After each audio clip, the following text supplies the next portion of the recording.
And welcome back into the Royal Man Report. We are now heading into our special edition of the Buck 100 Royal Man Report, as we are joined in studio by Bob Kendrick, the president of the Negro League Museum. And I want to tell a little story that if you didn't tune in last week, Fake Ned told a story about how last week we had a Royal Man tweet up out at the Negro League Museum at the historic 18th and Vine District. It was Fake Ned Yost, Mike Oneill, and loyal listeners Patty, Casey, and Scott Drinks Coke on Twitter.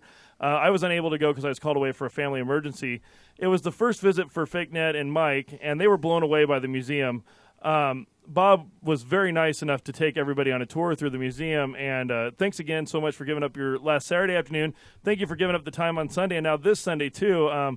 We've been thoroughly impressed with the operation and of the Negro League Museum, and more so what you've done. You were kind of telling us how they've kind of pushed you into Twitter because of some different promotional groups that have come through and helped you guys out and what have you. And you've kind of embraced that, and that's really cool because a lot of industries haven't embraced Twitter yet, and that's a great thing for you. And it's, of course, allowed us to get to you because we'd have never thought to do something like this had it not been for Twitter.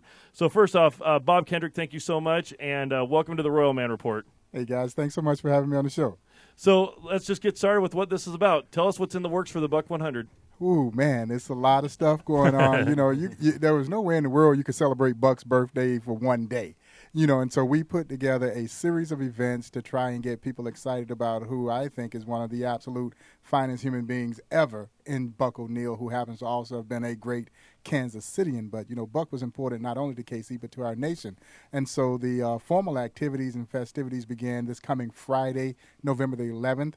We wanted everybody to go out to First Watch Restaurant, the great folks over at First Watch, all 10 area restaurants donating their day's profits to the Negro Leagues Baseball Museum in honor of Buck's 100th birthday. 100% of their profits to the Negro Leagues Baseball Museum all day long when people go in and dine. So come on out. I'll be over at the Westport location with some of the Negro League players and Casey Wolf, who will also be over at the Westport location from 8 until 9 a.m.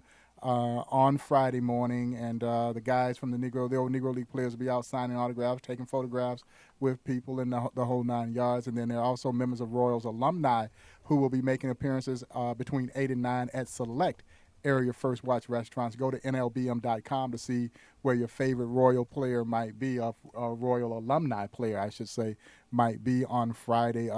These guys have been great in doing that for us. First Watch has done that for the last 5 years, and this event continues to get bigger and bigger, and it's a great, great addition to our annual Buck Oneill birthday celebration. And then, of course, on Saturday, November the 12th, we have a lot of fun. I'll be out hanging with you guys, and we're going to try to I think a couple of you guys said you're going to run. I'm going to walk. The two fattest guys in the studio think we're going to try to run. I actually did it last year. If you go to tumblr.kcroyalman.com, or I guess it's kcroyalman.tumblr.com, you can actually see my header picture on there is the picture of me crossing the finish line at the Buck 2.2 last year. And it's no record time, but I was glad to run it. I'm a huge supporter of Buck Oneill, and I'm super excited to be participating in that again. Tell us a little bit about the plaques that are going up in honor of this. And it's a great campaign. It's called the Buck Oneill All Century Team Campaign, and what we've tried to do is get people to consider donating at least $100 in memory of Buck and in support of the Negro Leagues Baseball Museum. But the caveat was for every person that makes at least a $100 donation between now and November 13th, they will have an opportunity to have their name or someone that they designate name permanently recognized at the Negro Leagues Baseball Museum. Guys, it's rare that $100 buys you perpetuity. But in this instance, $100 genuinely buys you perpetuity because your name, or again, that person that you designate's name, will be there for what we hope will be the test of time as it relates to the Negro Leagues Baseball Museum. And so, our goal was to try to get at least 1,000 people in the metropolitan KC area to do that. We are moving great with this campaign. We got a week left. We're gaining in about 600 people. So this is a big week for us. We're hoping that we can get that final big push to try and get Kansas City to step up and remember Buck. And really, there's no greater way to remember Buck than by supporting Buck's museum. I mean, the museum, Negro League Museum, meant everything to Buck Oneill. And so this is a great way to rally the community, but also, and as it related to the museum, build stakeholders in this great museum. And on that note, I mean, real quick, the Negro League Museum is at 18th and Vine, historic district in Kansas City, but it wasn't always in the great the incredible facility that's in now. No. It was just an office, right? Yeah, man, we started, I think the studio might be bigger. The studio might be bigger. Yeah, Kamler just said the studio is very small. For those of you that haven't ever really taken in how small our studio is, it's about the room of about the size of maybe like a two-person office. Well, it's maybe a dorm. Yeah, dorm. That's a good example. And guys, Buck and some of the other local Negro Leaguers who were here in the area at that time sat around the table just like we're sitting right here, and they literally took turns paying the monthly rent to keep that office space open. And, of course, with it, our dreams of someday building a facility that would not only pay rightful tribute to one of the great chapters in baseball history, but what our visitors discovered, one of the great chapters in American history. So, this museum is as grassroots an organization as you will ever encounter, but really it has made that journey that much more special. Yeah, we would have loved to have had a huge endowment when we started this thing, but, the fact that everybody has pitched in and rallied to help build something that is special and is meaningful really kind of makes you feel good. And I think for all of us, this is just a labor of love. Now, I haven't been to the museum nearly as much as I'd like to. Unfortunately, it's just sometimes it doesn't fit in with the scheduling and what have you. But one time that I had some friends in town, and we were going to go to the museum because it's part of any time I have somebody come, we go to the Negro League Museum. And the day that I went was actually the day that Buck died. And I remember walking into that museum, and I don't know if it was you or somebody else that did a speech that day, it was the formal announcement that, yes, Buck Oneill had passed, and, just talked about Buck. And you could just see everybody that just happened to be there, people like me that had just wandered in for that day, and people that had planned to go because they knew there was going to be something for Buck Oneill. There was such a heaviness in that place like no other.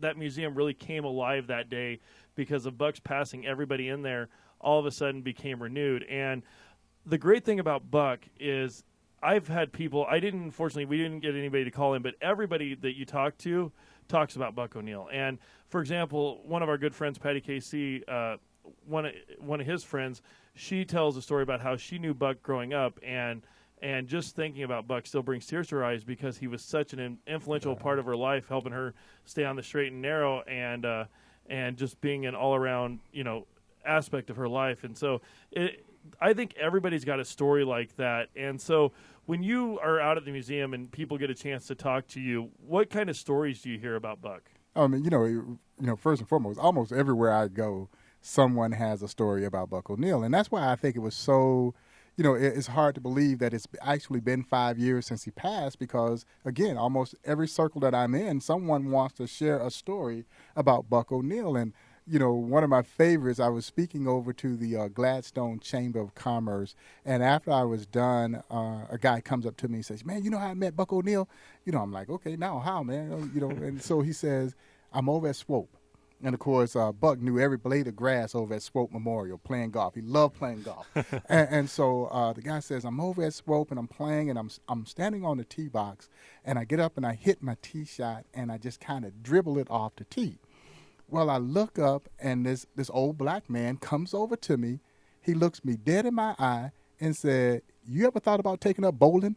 And he said, he breaks out into this big grin. He gives me a hug, and that was Buck Oneill. That's how he met Buck on the golf course, and Buck was so quick with it. And that was vintage Buck, really. But, everywhere we went, man, I tell you, Buck never met a stranger in his life.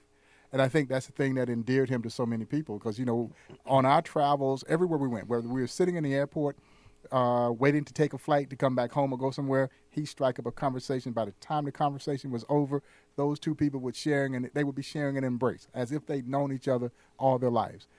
That's a special quality. And I think that's the thing, again, that endeared Buck to so many different people from so many different walks of life. Now, I know you just recently rejoined the museum as president, but how long have you been involved with the museum? Oh, man, it goes back to 1993.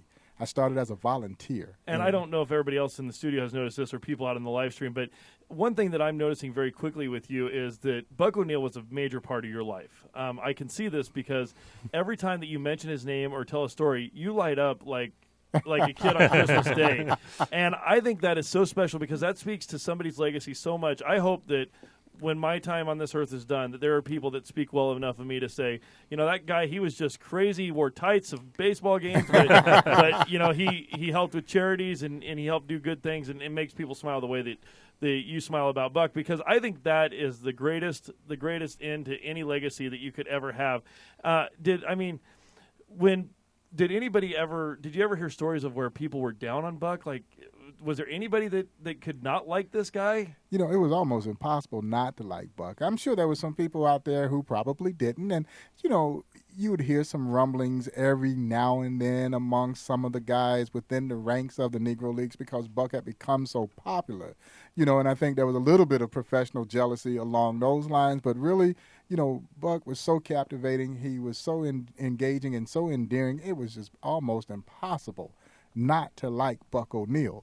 And so, and you're right. For me, it has been a complete blessing to have had the opportunity to spend so much time with Buck and travel the country. And I always say the smartest thing that I ever did was I kept my mouth closed and listened, because there was certainly a lot of wisdom to impart if you wanted it. He didn't force it on you, but it was there if you wanted it. And I think that was the smartest thing I ever did. Well, if anybody knows me, I have a heck of a time shutting my mouth and listening. And I guess that's why True story. I guess that's why I started a podcast. But I am absolutely having the best time on the Royal Man Report right now, being part of this show and having you here in studio. We've got to go out to break here and pay some more bills. But he's going to stay with us. Bob's going to stay with us. We're going to come back on the other side, and I'm going to shut up and listen some more. And we got some more great stories about Buck Oneill on this special edition Buck 100 episode coming right back.